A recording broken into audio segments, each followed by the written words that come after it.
ჩვენებას ნანუკა ქაჯაია მოусმინა და დეტალურად ახლა პირდაპირ ეთერში მოგვიყვება. ივანიშვილის დავალებით მე ჯოჯო ხეთი მომიწყვეს ეს სიტყვები თქვა დღეს გიორგი ბაჩიაშვილმა საკუთარ სასამართლო პროცესზე და მან აღნიშნა რომ მისი გატაცების სპეცოპერაცია სწორედ ბიძინა ივანიშვილის დავალებით იყო მოწყობილი. მეტიც დღეს ხმაურიანი განაცხადი გააკეთა გიორგი ბაჩიაშვილმა, მან თქვა რომ ბორძე, რომელ ბორძეც ის მოათავს ეს სწორედ თავზე ჩამოფარებული მეშოკით იმყოფებოდა ანრი ოხანაშვილი და ახლა ისვამს კითხვას როგორ შეუძლია სახელმწიფო უსაფრთხოების სამსახურს გამოიძიოს მისი გატაცების ამბავი, როდესაც ამ უწყების ხელმძღვანელი სწორედ დანაშაულის მონაწილეა, დანაშაულის თვითმხილველია. გიორგი ბაჩიაშვილმა დღეს გააკეთა ეს ხმაურიანი განაცხადი, გასულ პროცესზე მან ისაუბრა მისი გატაცების საქმეზე, მისცა დრო საგამოძიებო უწყებებს, რომ მისულიყვნენ მასთან გამოკითხვა ეწარმოებიათ, მიეცა მათთვის ჩვენება, თუმცა არავინ არ დაინტერესდა მისი ხმაურიანი განაცხადით, სწორედ ამიტომ იძულებული გახდა, რომ სხდომათა დარბაზშივე ემხილებია დანაშაულში ანრი ოხანაშვილი.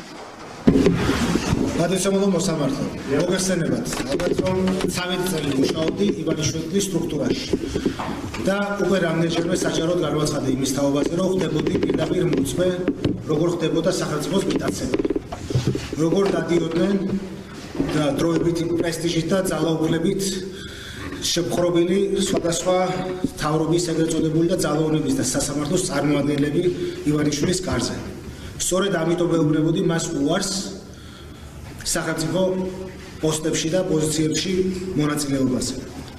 როდესაც ნახა რომ პირდაპირ ვერ შემიყვანა სახელმწიფო მის სამსახურში, მან პირდაპირ მომთხოვა, რომ დამეწყო იმ წერილების, იმ ანტიდასავლური და ანტიქართული წერილების გამოქვეყნება, რომელსაც დღემდე ბატონი შათირიშვილი აქვეყნებს. ანუ ზუსტად მან ჩაეყარა საფუძველი იმ დაპირისპირებას, რომელიც შოშორის შემდეგ გაიზარდა. ამ უარის შემდეგ გავხდი მიუღებელი. და შესაბამისად ივანიშვილმა მომიწყო ეს სასამართლო პროცესის იმიტაცია, რომელსაც გავდიოდი წინა 2 წლის განმავლობაში. ერთადერთი გზად დამიტოვა ჩემი საკუთარი ბედის ხელში აღება. ამაში არის მთელი უბედურება.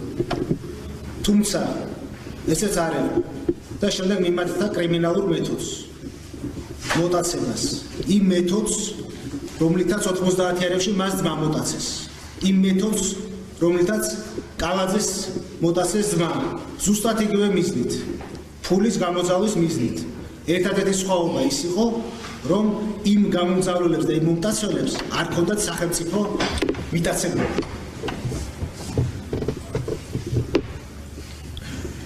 ყველა ნორმის დარღვევით, თავზე მეშობ წამოფარებული, მე უკანონოდ საერთაშორისო სამართლის და ქართული სამართლის დარღვევით ჩავამიყვანეს საქართველოში. ეს იყო ივანიშვილის შეწყვეტილი და სუსის მიერ შესრულებული სპეცოპერაცია. ბატონი ანრი ოხანაშვილი იყოფებოდა იმ ბორდზე, რომელთაც მე მომიტაცეს. და თქვენთვის ალბათ გასაკვირი არ არის, მაგრამ ამ დანაშაულს იძიებს ანრი ოხანაშვილი. ანუ სუსი იძიებს თავის მიერ ჩადენილ საერთაშორისო დანაშაულს.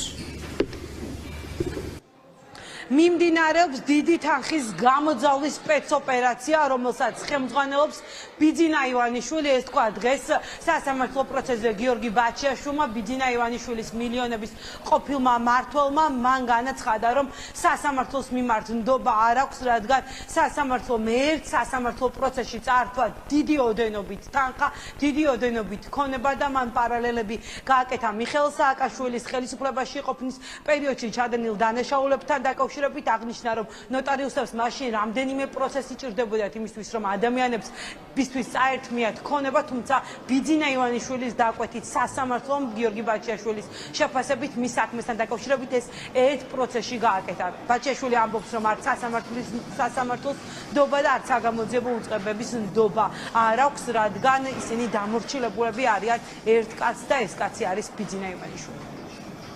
გამაგებინეთ ახლა. მე როგორ ვიპოვა სამართალი, სად დავიცვა თავი.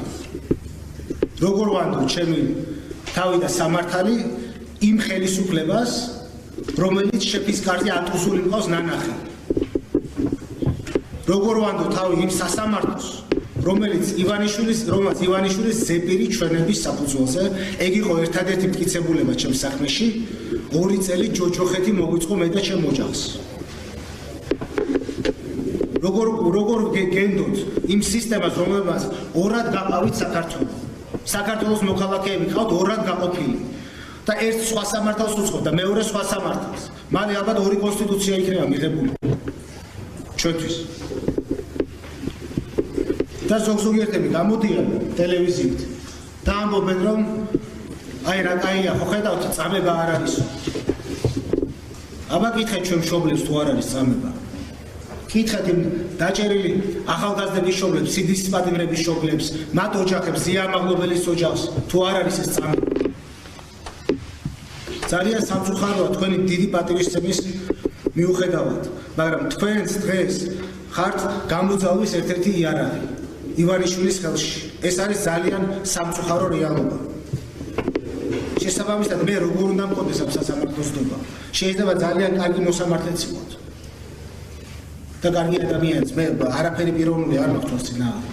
მაგრამ სამწუხაროდ მე ვერ ვენდობი ამ სასამართლოს, იმიტომ რომ 2 წელია ჯოჯოხეთად მიქცია სამყოფელი ივანიშვილის პირადი მითითებით ამ მოწყობამ და სხვა ძალოვანმა მოწყობამ. პირველებს ჰქონდა დღეს შესაძლებლობა გავსაუბრებოდით პროკურორს, ადამიანს, რომელმაც უფრო მეტი იცის გიორგი ბაჩიაშვილის გატაცების საქმესთან დაკავშირებით. დღეს მას მოსამართლემაც კითხა ჰქონდა თუ არა დაწყებული გამოძიება რომელიმე საგამოძიებო უწყებას ბაჩიაშვილის გატაცების საქმეზე, რის საპასუხოდაც ვაჟათოდუამ სასამართლო პროცესზეც განაცხადა, რომ სახელმწიფო უსაფრთხოების სამსახური იძიებდა ამ საქმეს.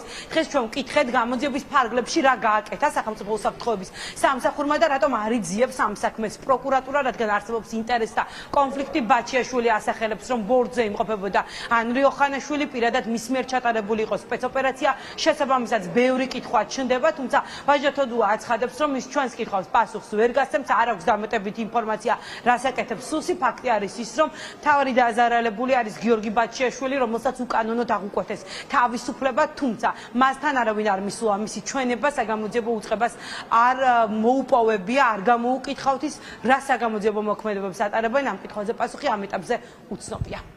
როგორც ჩემთვის ცნობილია, ბრალდებულის მიერ გაკეთებული განცხადების თაობაზე მიმდინარეობს გამოძიება ანტიკორუფციულ სააგენტოში და სისხლის სამართლის საქმის ფარგლებში ბუნებრივია შესწავლილი იქნება ყველა გარემოება, რაც შეეხება ბრალდებულის განცხადების შინაარსს.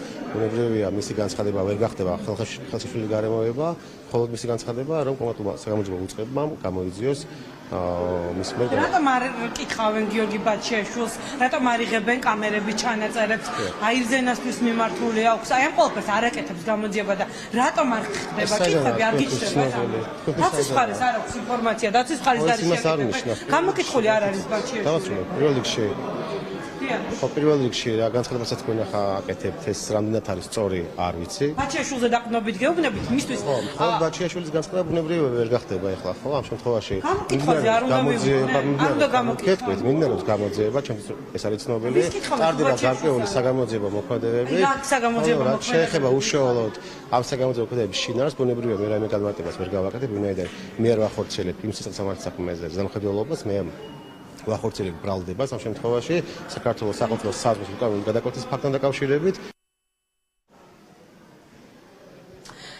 საზღვრის უკანონო კვეთის საქმეზე გიორგი ბაჩიაშვილის სასამართლო პროცესი უკვე დაასრულებულია. დღეს მხოლოდ ბაჩიაშვილის სიტყვა მოვისმენთ, მომდევნო პროცესიდან მოწმეების გამოკითხვა დაიწყება. ბაჩიაშვილმა დღეს ხმაურიანი განაცხადი გააკეთა, მან თქვა, რომ ბორდზე, სადაც ის ტომარა ჩამეფარებული შეიყვანეს, იმყოფებოდა ანრი ოხანაშვილი, სახელმწიფო უსაფრთხოების სამსახურის ხელმძღვანელი. ახლა საინტერესოა, როგორ იმართლებს ის თავს გამოძიება ამ ეტაპზე. ბაჩიაშვილის გატაცების საქმეზე დაწყებული არ არის, ბრალდებული ითხოვს სამართლიან სასამართლოს და ითხოვს, რომ მისი უფლებები იყოს დაცული, რადგან აცხადებს, რომ უკანონოდ მოხდა მისი ჩამოყვანა საქართველოში, დაირღვა ყველანაირი საერთაშორისო სამართლის ყველანაირი პრინციპი. მადლობა ნანუკა პირდაპირ ეთერში